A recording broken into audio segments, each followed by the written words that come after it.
자, 1번 문제 시작할게요. 1번 문제 논제부터 보겠습니다.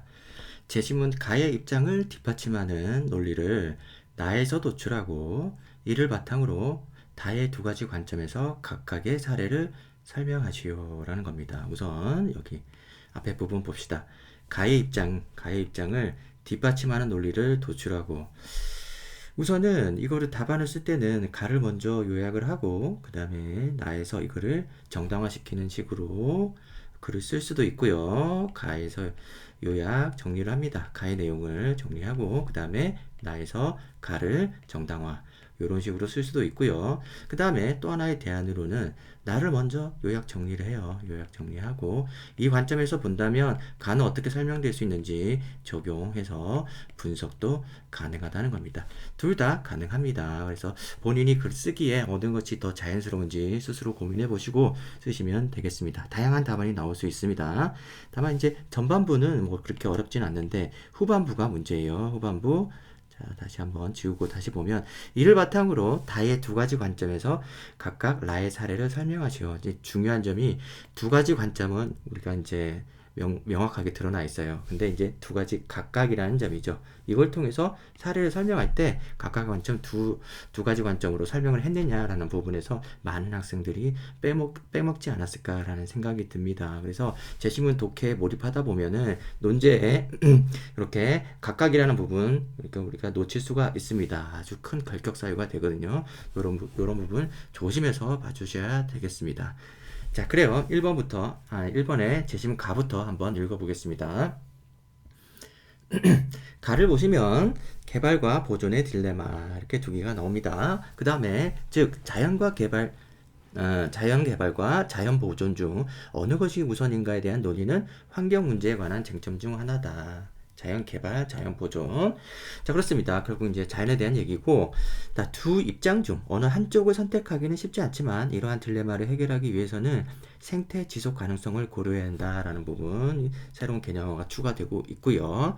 자, 이러한 인식을 바탕으로 제시된 개념이 환경적으로 건전하고 지속 가능한 발전이다라고 하고 있습니다. 결국 생태 지속 가능성을 풀어서 얘기한 거죠. 이런 내용. 그 다음에 이것은 생태 지속 가능성의 범위에서 환경 개발을 추구함으로써 인간과 자연이 공존하며 이런 표현들 인간과 자연이 공존하며 중요하다기보다는 답안에 쓸 수 있는 단어들이죠.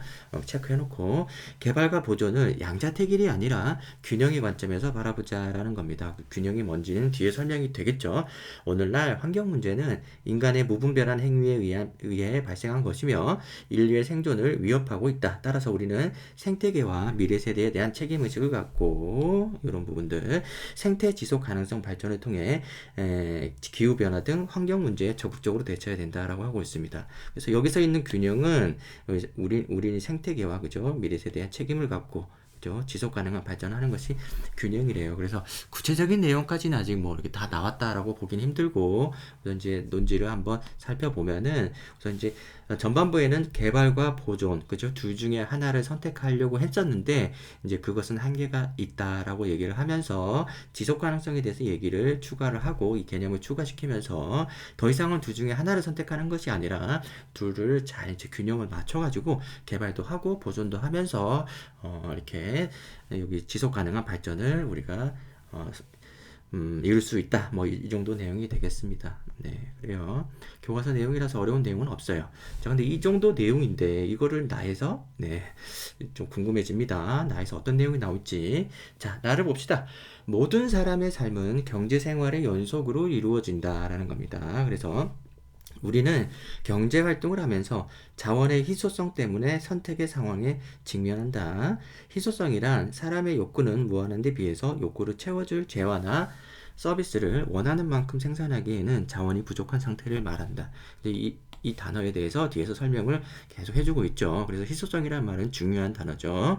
자, 그 다음에 희소성은 항상 일정한 것이 아니라 지역이나 시기에 따라 달라지는 특성이 있다라고 해서 이 특성 하나를 추가하고 있습니다. 그래서 이거를 뒤에서 또 설명하고 있어요. 과거에는 깨끗한 물이 희소하지 않아 누구든지 대가를 지불하지 않고도 얻을 수 있는 재화인 무상제였지만 뒤에 체크되어 있네요. 무상제였지만 이제는 희소해서 대가를 지불해야 얻을 수 있는 재화인 경제재가 되었다. 이렇게 경제재와 무상재 이렇게 대비시키고 있습니다. 그래서 이거를 표시할 걸 그랬나요? 그래서 무상재였지만 여기서 결국에는 변했다는 거죠. 달라지는 특성이 있다 그래서 실제 달라지는 모습을 이렇게 보여주고 있어요. 그래서 무상재인 모래가 우리나라에서는 돈을 주고 사야 하는 경제재이다. 한편 사람들은 대부분 맛있는 음식, 멋진 옷, 아름다운 집을 갖고 싶어 한다. 물질에 대한 욕망은 끝이 없을 정도로 크다. 근데 사회가 가진 자원은 한정되어 있으므로 사람들은 선택할 때 일정한 욕구의 충족을 위해 자신의 가진 자원 중에서 가장 비용이 적게 드는 수단을 선택하거나 라고 하고 있습니다. 그래서 지금 여기까지는 희소성에 대해서 그냥 희소성 설명을 해주고 그냥 정의라고 할까요? 정의 설명을 해주고 있고 그 다음에 여기서 이제 특성에 대해서 소개를 하고 있고 그 다음에 다시 희소성으로 들어가고 있어요. 자, 그래서 비용이 적게 드는 수단을 선택한다는 거죠. 욕구 충족, 희소성에 관한 문제입니다. 그래서 쭉 읽어보시면 일정한 수단을 사용하여 최대한 욕구를 충족하려고 한다. 이를 경제 원칙 혹은 효율성이라고 하며 이러한 경제 원칙에 따른 의사결정을 합리적 선택이라고 한다라는 겁니다. 그래서 비용 문제에서 이것과 관련해 가지고 효율성을 추구하는 것이 합리적 선택이라는 거죠. 자, 원하는 재료와 서비스 생산에 자원을 사용하면 그만큼 다른 재료와 서비스를 생산하기 어렵다라는 겁니다. 그래서 비용을 감안해 가지고 좀 더 이득이 되는 것을 선택한다. 그것이 합리적인 선택이다라는 얘기겠죠. 자, 그 다음에 추가적으로 뒤에 무슨 내용이 나와 있을까요? 현실적으로 모든 사람이 합리적인 것은 아니지만 경제학에서는 사람들이 효율성을 추구하기 때문에 의사결정을 할 때는 항상 합리적인 선택을 하려고 한다고 가정한다. 개인뿐 아니라 정부도 재화와 서비스의 종류, 수량, 생산 방법, 그리고 생산된 재화와 서비스를 그 사회 구성원에게 배분할 때 어떻게 하면 좋을지에 관한 합리적 선택을 추구한다. 그래서 여기서 핵심적인 내용은 개인뿐 아니라 정부라는 내용이겠죠. 여기 개인뿐 아니라 정부. 이 얘기를 하고 싶어서 이 부분을 쓰고 있는 겁니다. 그죠? 새로운 내용은 이 부분밖에 없습니다. 자, 그래서 이 제시문 나를 한번 살펴보시면은 최대 화제라고 할 수 있는 것은 희소성이라고 볼 수 있겠죠. 희소성에 대해서 세 가지 얘기가 나오는데 첫째, 변한다라는 거죠. 뭐가 변한다는 구체적으로 무상재가 경제재가 된다. 뭐 경제재가 무상재가 될 수도 있고 지역이나 시간에 따라 다 달라질 수 있다. 이런 얘기를 하고 있습니다. 그 다음에 두 번째는 비용을 감안해서 효율적인 선택을 우리가 이제 합리적 선택이라고 한다. 이렇게 우리가 얘기를 해볼 수 있겠습니다. 그 다음에 세 번째는 이게 개인뿐만 아니라 그래 정부도 그렇죠. 정부도 마찬가지로 이런 합리적 선택을 해야 된다. 희소성을 감안해서 정부도 합리적 선택을 해야 된다. 정부가 하는 일은 주로 이제 배분이죠. 배분의 문제에서 이렇게 희소성에 관련한 합리적 선택을 추구하는 것을 설명할 수 있다라는 얘기입니다.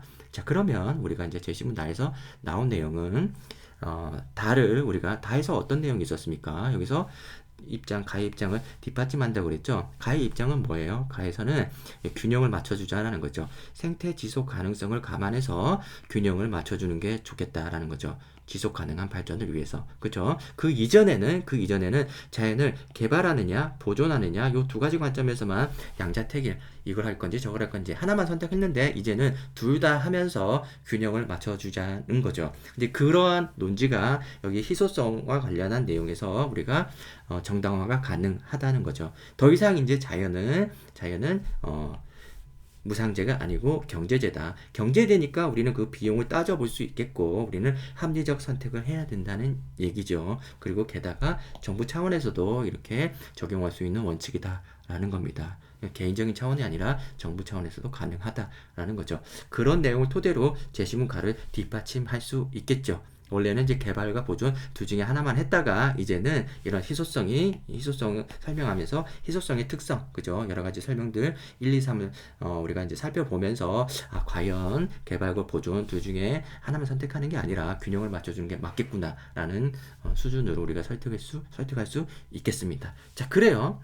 그래서 전반부는 완벽하게 해설이 됐고요. 자, 이를 바탕으로 다의 두 가지 관점에서 각각 라의 사례를 설명하시오. 그래서 두 가지 관점을 먼저 찾아봅시다.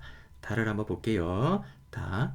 환경은 말 그대로 주변을 뜻하며 중심이 필요하다. 여기서 주변이란 자연을 말하고 환경이란 자연이라는 거죠. 중심에는 인간이 자리 잡고 있다. 따라서 우리가 말하는 환경 보호란 결국 인간의 이익을 위해 자연을 보호해야 한다는 결론을 도달하게 된다. 결국에는 인간이 중심이라는 거죠. 자, 과거의 경제학은 세 번째 줄입니다. 경제를 별개의 것으로 취급하였다. 환경과 경제를 별개의 것으로 취급하였다. 환경 시스템이 제공하는 토지와 천연자원은 별도로 경제 시스템에 투입되는 생산 요소로만 보아왔다. 그러나 맑은 공기, 물 등이 아무런 경제적 비용 없이 관리될 수 없다는 사실을 깨달았을 때 이미 이러한 것들은 무상이 아니라 이미 이제 제시문 나에서 설명됐던 내용 그대로죠. 재화가 아닌 경제제가 됐다는 거죠. 무상제가 아니라 경제제가 된 것이다 라는 겁니다. 자, 여기까지 내용. 그래서 인간 중심적인 측면에서 환경을 무상에서 경제제가 된 이 환경을 어떻게 바라보는지에 대해서 설명이 나와 있습니다.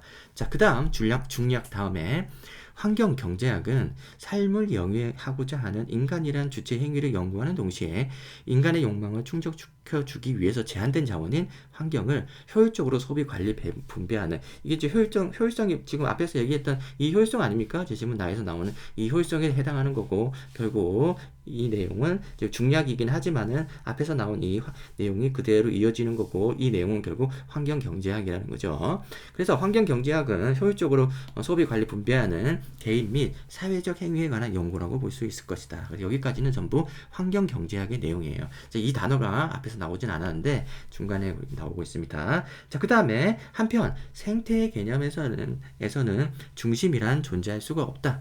자, 세상의 모든 종들이 각자 동등한 위치에서 존재하게 된다. 생태계의 동등한 위치 잠깐 체크할까요? 자, 생태계에서는 인간은 하나의 종에 불과하다. 생태 사상에서 자연은 더 이상 인간의 이익을 위해 존재하는 것이 아니라 자연 자체의 고유한 가치를 가지고 있다. 이렇게 얘기를 합니다. 자, 그래서 아까만 다르죠. 아까 환경 경제학에서는 자연은 뭐였어요? 경제제였죠. 경제제. 우리 인간이 이용하는 경제제. 주변이었죠. 주변. 환경. 그렇습니다. 그래서 여기까지 읽었죠. 생태학은 살아있는 아니죠. 어디까지 읽었나? 예, 여기까지요. 그래서 인간은 자연을 훼손할 자격이 없게 된다. 생태학은 살아있는 유기체와 유기체 사이의 관계, 유기체와 이를 둘러싸고 있는 무기체 사이의 관계를 연구하는 과목입니다. 그래서 유기체와 무기체 이렇게 줄 거면 안 되는 거죠. 그죠? 독해를 잘 하시는 분들은 관계가 더 중요하다는 걸 알 수 있을 겁니다. 그래서 유기체 이런 것들보다는 관계가 지금 핵심이다라는 거 캐치하셔야 되고, 자, 구성 요소의 개체수 혹은 생물량 균형과 구성 요소의 다양성을 통한 안정을 연구하는 생태학과. 다양성만 체크를 했는데 생물량 균형 이 정도 마찬가지로 균형이란 말 앞에서 계속 쓰고 있기 때문에 이것도 체크하고 다양성도 체크하고 이렇게 하겠습니다. 체크된 건 답안에 쓸 수 있다는 얘기예요. 그리고 안정을 연구하는 생태학과 수요 공급 간의 균형과 가격을 통한 안정을 연구하는 경제학은 유사한 듯하면서도 매우 다르다라는 겁니다. 생태학과 경제학. 앞에서 나온 건 환경 경제학이고 여기서는 생태학이겠죠.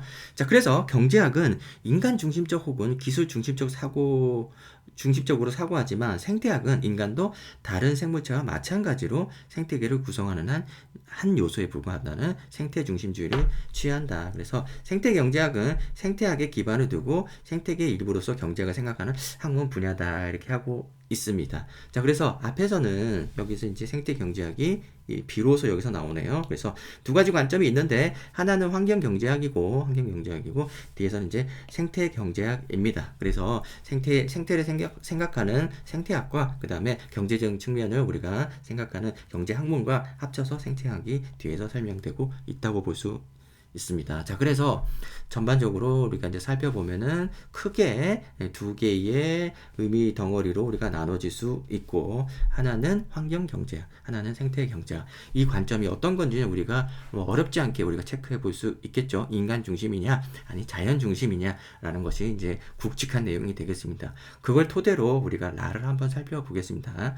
라를 보시면 우리나라에서는 대규모 간척 사업을 통해 갯벌이 농경지나 공장부지, 주거단지 등으로 바뀐 곳이 많다. 그런데 최근 간척 사업을 통해 육지로 만든 땅을 간척 이전의 상태로 되돌려놓는 역간척 사업에 대한 논의가 활발하다. 이게 화제예요. 자, 그래서 충청남도가 역간척 사업을 시행하는 이유는 여기서 중요합니다. 수천억을 들여 갯벌을 없애고 간척지를 조성했지만 환경오염만 심각해졌고, 환경오염.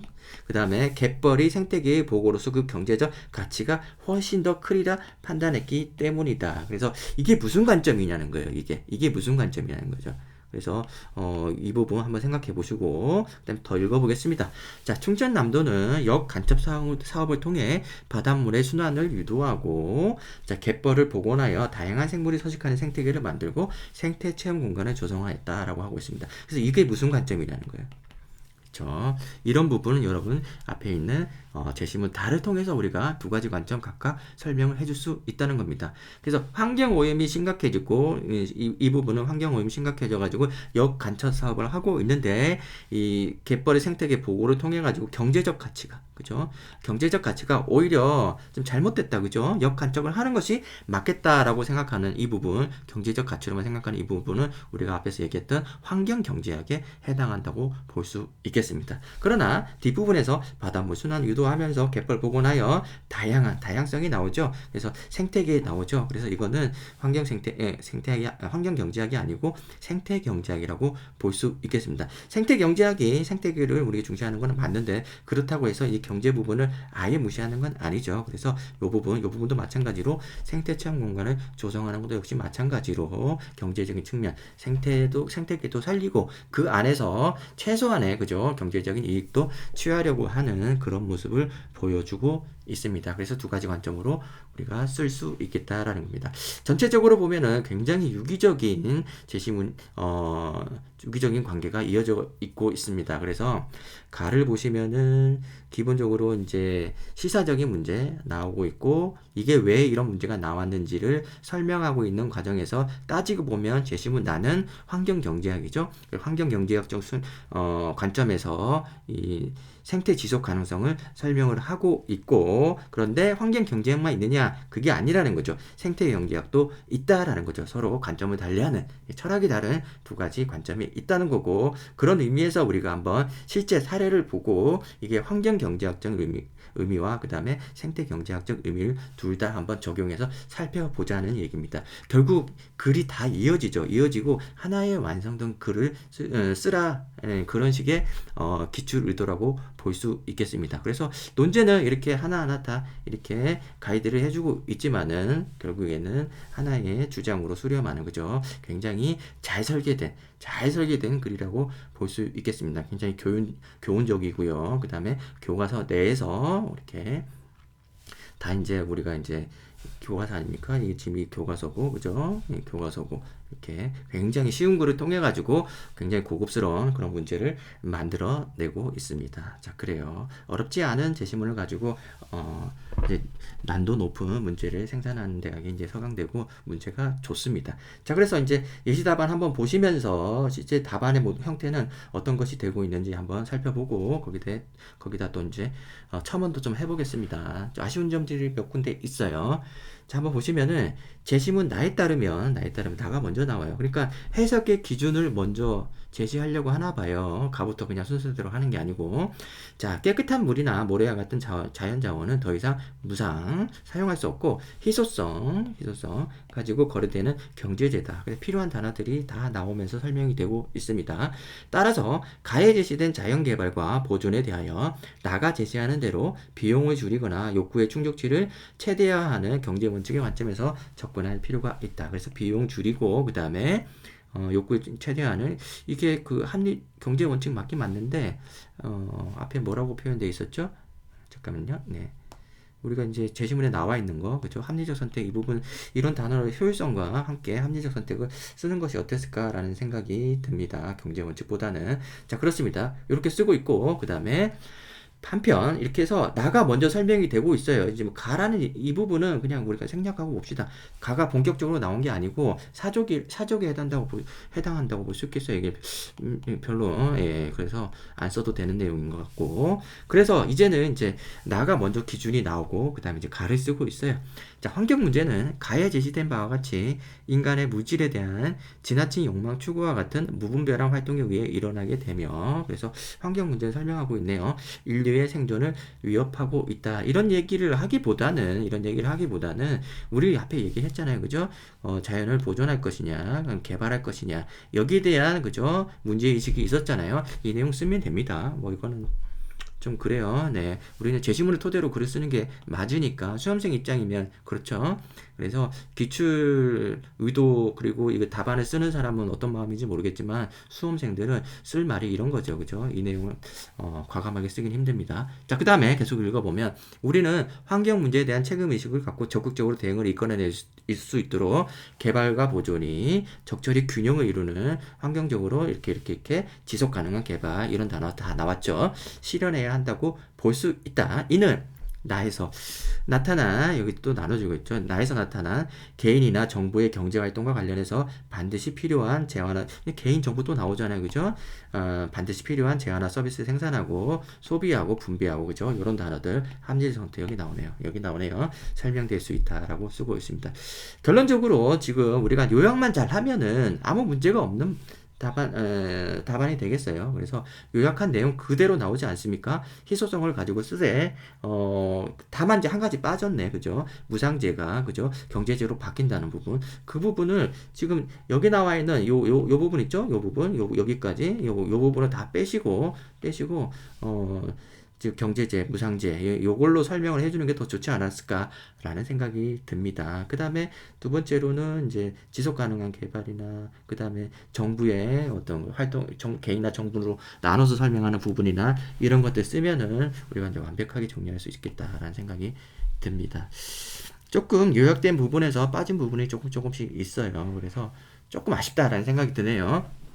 자, 그 다음에 다는 가와 나를 통해 설명된 개발과 보존의 균형적 접근 방법으로서 경제학의 한 분야인 환경경제학과 그 다음에 생태학을 아우르는 생태경제학 언급한다. 그래서 두 가지만 제시하면 됩니다. 어떤 문장으로 쓰든 두 가지가 제시돼야 되고 자, 라이서는 인간의 욕망 충족을 위한 갯벌의 간척은 환경오염을 일으켰고 이에 대해 지불해야 하는 경제적 비용이 갯벌을 복원하여 얻게 된 생태적 가치보다 적음으로 복원이 결정된다라고 얘기를 하고 있습니다. 그래서 결국에는 환경경제학과 생태경제학을 우리가 조금 더 정리를 해줄 수 있으면 좋겠는데 정리를 해주지 않으면 뒷부분에 분량적으로 굉장히 부담이 많이 됩니다. 그래서 환경경제학은 결국에는 인간 중심이라는 점, 생태경제학은 생태 중심이라는 점, 다양성을 중시한다는 점, 뭐 이런 것들을 좀 더 써주는 게 좋을 것 같아요. 그렇게 써주고 그 다음에 이제 우리가 라에 대해서 이렇게 분석을 해주면은 라를 이렇게 우리가 이렇게 많이 쓰기는 쉽지 않거든요. 그래서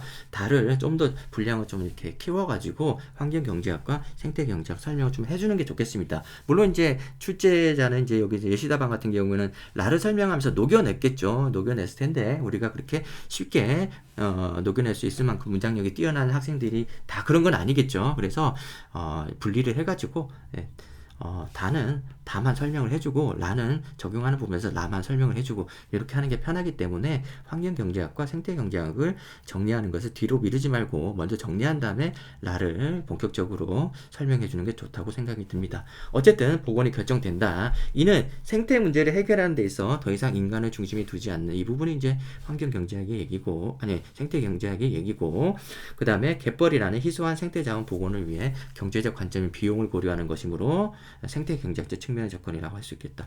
뭔가 좀 이상한데? 잠깐만요. 예. 이게 지금 말이 좀 쉽게 쓰여지지 않는 것 같아요. 이 문장을 쓴 거는 이해가 되는데 여기는 조금 불분명하게 글을 쓴 것 같아요. 여기서 이제 비용의 관점이라는 것은 환경경제학적 측면에서 중시되는 용어고 그 다음에 생태경제학은 생태자원 복원 요것이 이제 생태경제학에서 주요한 핵심 단어인데 이거를 말을 이렇게 저렇게 막 만들어 쓰면서 이해가 힘들어지게 쓰고 있어요. 그래서 이렇게 쓰지 말고 비용 측면에서 고려해서 환경경제학적 측면에서는 비용적인 측면에서 더 이상 유지할 수 없으니까 지속 가능하지 않으니까 역관찰 사업을 복원하는 사업을 이렇게 진행할 수 있었다는 관점이고 그 다음에 생태계의 어떤 다양성을 복원하고 그 다음에 복원한다. 뭐 그 정도 내용이 되겠습니다. 복원을 통해 가지고 우리가 이제 이런 관점으로 접근하는 것은 우리가 생태 경제학이다라고 이렇게 따로따로 설명을 해주는 게 좋을 텐데 한데 묶어 가지고 설명하니까 뭐가 뭐에 해당하는지 불분명하게 문장이 쓰여져 있습니다. 한번 유심히 한번 읽어보세요. 좀 애매합니다. 어쨌든 넘어가시고요. 갯벌 복원을 통해 생태 체험 공간을 만들면 방문자들은 즐거움이나 배움과 같은 욕망을 충족할 수 있고 이게 뭔 소리야? 예. 아무튼 사족인 것 같은데 계속 읽어봅시다. 새로운 일자리와 정부의 수익원이 창출되어 분배 활동이 좀 더 효율적으로 이루어질 수 있도록 도움이 될 것이다. 이는 환경 경제학의 입장에서 인간을 위해 필요한 정도의 가치를 만들어내면서도 제한된 환경적 자원의 갯벌을 무분별하지 않게 활용하기 위한 합리적 선택에 의한 것이라고 할 수 있다라고 이렇게 얘기하고 있습니다. 이렇게 쓰기보다는 우선은 비용이 많이 드니까 우선 이 부분은 이제 환경 경제학적 측면에서는 이제 비용이 많이 드니까 이제 더 이상 관리하기 힘드니까 역관적 하자는 거고, 그 다음에 생태 경제학에서는 이게 이제 생태계가 다 죽었잖아요. 생태계를 위해서 하자는 거고, 그 다음에 요 부분과 플러스 알파 해가지고 이 부분은 뭐예요? 이제 체험 공간을 통해서 이제 경제학적 이 뭐 분배 뭐 이런 용어들을 써가면서 합리적 선택 혹은 이제 균형 이렇게 우리가 얘기를 해보면 적절할 것 같습니다. 여기 나와 있는 이 내용들은 우리가 수험생들이 쓸 수 있으면 쓰세요. 이렇게 말을 만들어서. 그런데 말을 만들기보다는 제시문에 있는 용어들을 그대로 활용해서 쓴다 그러면은 이렇게 쓰는 게 맞겠습니다. 경제학적으로 더 이상 이제 한계에 다다르면 우리가 이제 이거를 뒤집어 엎는 거죠. 그죠? 다시. 그 다음에 생태 경제학적으로는 생태계 때문에, 그죠? 생태계의 다양성, 종의 다양성 때문에 다시 이제 역관적 사업을 하는 거다. 근데 거기다 플러스 경제학적 이런 부분, 그죠? 균형을 맞춰가지고 체험 공간도 만들어서 합리적 선택, 균형, 분배 이런 것들을 다 고려했다. 이렇게 얘기를 쓰는 것이 맞겠습니다. 자, 그래서 1번 문제 난도가 결코 낮은 게 아닙니다. 굉장히 어렵고, 실제로 이제 2번 문제도 마찬가지예요. 나중에 풀어볼 2번 문제도 마찬가지인데, 23년도에 이렇게 경제 경영 학부 풀었던 학생들은 좀 곤란함이 있었을 텐데 어쨌든 상대평가니까, 그죠? 그때 합격한 학생들이 지금 이 예시 답안처럼 이렇게 썼다는 보장은 없어요. 그냥 최선을 다해서 쓰다 보면 합격하는 거지, 예시 답안과 거리가 멀다고 해서 합격하지 못하고 그런 건 아니니까 지금 연습하는 학생들도 너무 겁먹지 마시고 제시문의 내용을 그대로 잘 이제 재구성하면은 결국 답안의 내용과 매우 유사해진다라는 것만 이해를 해주시면 되겠습니다. 자, 1번 문제는 여기까지 할게요.